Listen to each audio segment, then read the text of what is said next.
Voilà, bonjour à tous. Nous sommes au complexe scolaire Bellevue, votre chère école, dans une salle de classe comme vous pouvez le voir. Alors là, la leçon d'aujourd'hui que nous voulons étudier, c'est le point 2.10, les piles usuelles. Et nous commencerons par la première pile qui est la pile de Volta. Comme on l'a dit dans la leçon sur WhatsApp, la pile de Volta est la première pile historiquement qui a été conçue par l'homme, par l'ingénieur italien Volta. Cette pile, elle est très simple à comprendre dans son fonctionnement. Vous avez tout simplement un récipient qui contient une lame,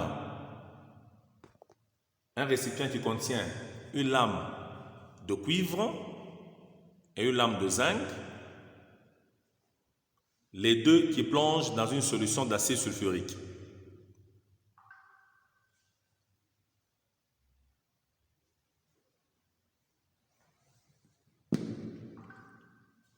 Voilà. Alors, pour expliquer le fonctionnement de cette pile, nous devons d'abord identifier tous les couples redox qui sont présents dans la solution ou dans la pile. Nous avons d'abord le cuivre métallique qui est un élément de la pile. Donc, le couple cuivre 2+, cuivre métallique doit être considéré avec son potentiel de 0,34 volts. Nous avons une lame de zinc.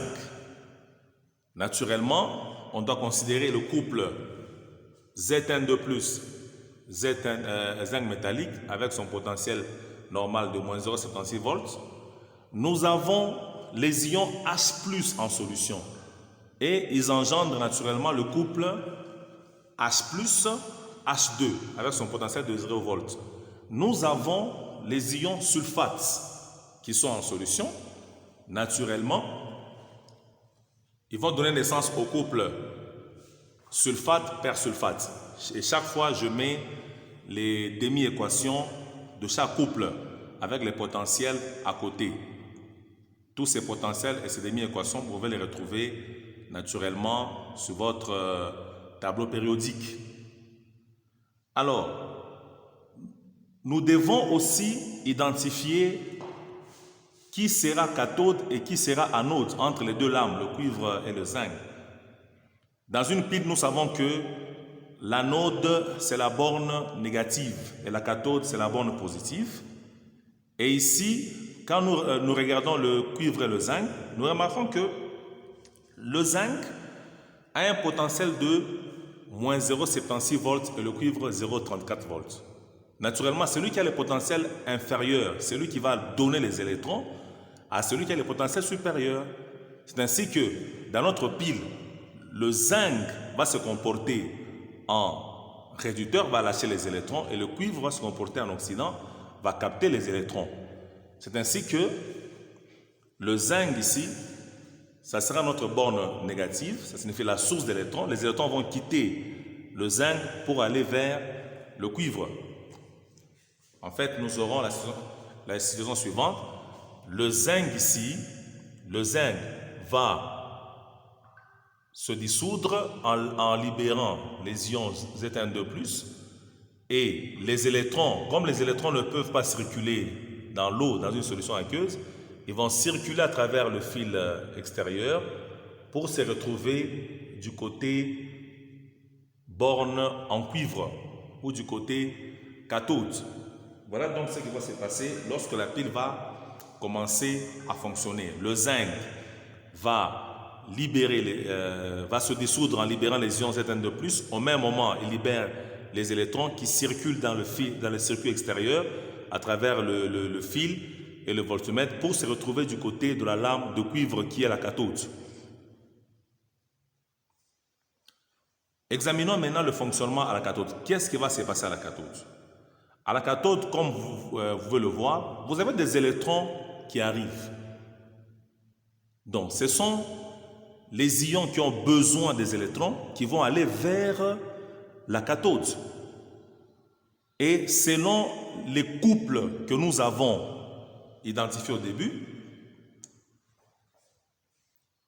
vous avez plusieurs cations qui peuvent prétendre aller à la cathode. Donc je reprends, j'insiste plutôt, la cathode attire les cations, les ions positifs. Parce que cathode vient de cation, donc ça attire les cations. Normalement, tous les cations doivent aller à la cathode. Mais on ne va pas n'importe comment. On y va en fonction aussi de son potentiel pour arracher les électrons. Parce que pour prendre des électrons, il faut avoir une force, un pouvoir oxydant élevé. Alors, nous allons regarder sur notre liste ici quels sont les cations qui ont un grand potentiel et qui peuvent aller à la cathode. Nous avons les ions cuivre 2+. 0,34, c'est assez élevé.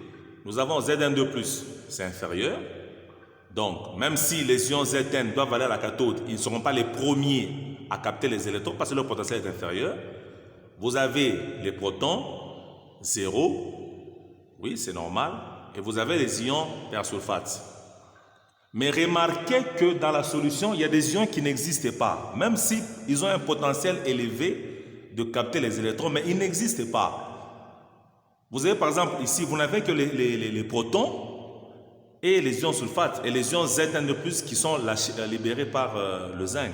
Donc il n'y a que en fait les deux ions qui peuvent aller à la cathode. Même les ions cuivre 2+, il n'y en a pas. Il n'y en a pas ici. Il n'y en a pas. Alors, finalement, qu'est-ce qui va se passer?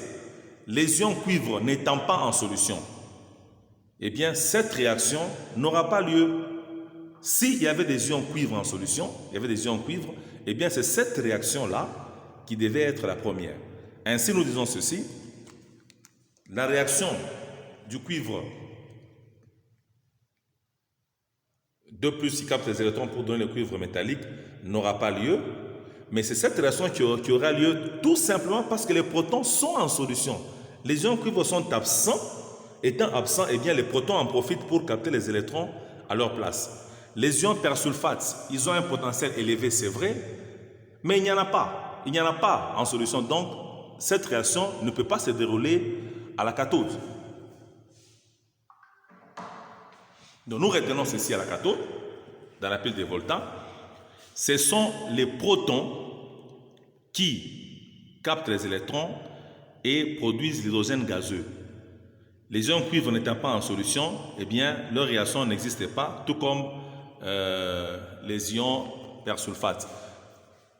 Les ions Zn peuvent aller à la cathode, mais leur potentiel est trop inférieur. Même s'ils allaient à la cathode, ils ne peuvent pas capter les électrons tant qu'il y a l'hydrogène. L'hydrogène est un potentiel de loin supérieur au potentiel des ions Zn2+. Donc, nous retenons ceci. À la cathode, vous avez les protons qui vont migrer vers la cathode. Ils vont capter ces électrons-là pour former l'hydrogène gazeux. Donc, en fait, il y aura formation des bulles d'hydrogène gazeux qui vont se dégager, mais une partie va rester collée. On verra que c'est même l'inconvénient principal de la pile de Volta. Donc, ces bulles-là d'hydrogène vont constituer une sorte de couche isolante sur la lame de cuivre, empêchant ainsi le courant de continuer à circuler. Mais on retient que les protons vont aller vers la cathode, ils vont capter les électrons pour former l'hydrogène gazeux. Ça, c'est l'hydrogène gazeux qui va se dégager, mais une partie va rester quand même fixée sur la lame de cuivre qui est notre cathode.